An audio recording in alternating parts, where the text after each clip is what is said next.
Est-ce un péché pour une femme chrétienne de tomber enceinte de façon non naturelle si elle a rencontré des difficultés?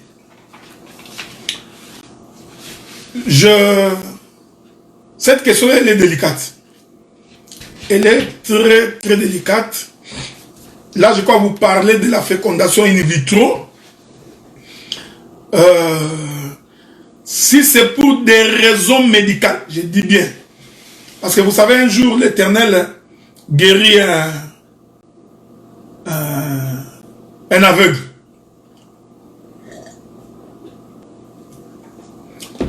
Il y prit la boue, il l'y mit dans ses yeux. Après, il lui dit d'aller laver ses yeux à la rivière de Siloé. Je n'entre pas dans les interprétations. C'est comme de la même manière que tu peux tomber malade, tu as un cancer. Il est vrai que nous pouvons aussi prier, Dieu ôte les cancers. Mais nous pouvons aussi prier et te dire, va te faire opérer. Ok? Quelqu'un peut avoir l'appendicite ou l'hernie.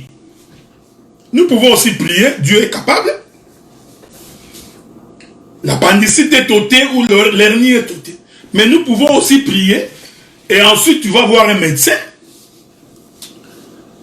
Et les médecins t'opèrent. Donc, si nous sommes en face de cas cliniques, nous considérons que ce n'est pas un péché. Est-ce que vous comprenez ce que nous disons? Que l'on fasse une fécondation in vitro, nous disons que ce n'est pas un péché si les conditions cliniques sont attestées. Est-ce que vous comprenez ce que nous disons? Donc, ici, nous disons que ça rentre dans le cadre de la maladie. Donc, il y a des maladies où on peut prier, l'homme est guéri. Il y a des maladies où on peut prier et t'envoyer chez les médecins. Est-ce que vous comprenez ce que nous disons? Donc, c'est très important de faire cette différence parce que la médecine,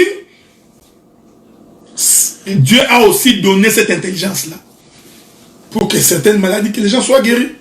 Quand tu as des maux de tête, nous pouvons prier, tu es guéri, mais on peut également te dire de prendre du paracétamol, des Advil ou des Tylenol pour que tes maux de tête se calment.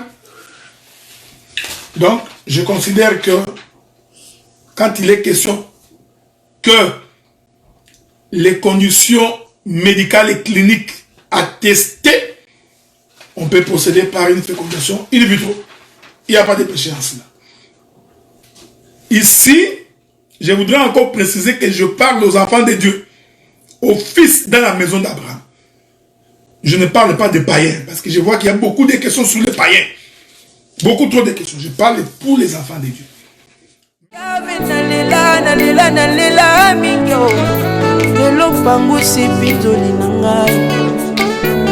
le consommateur des âmes abattues,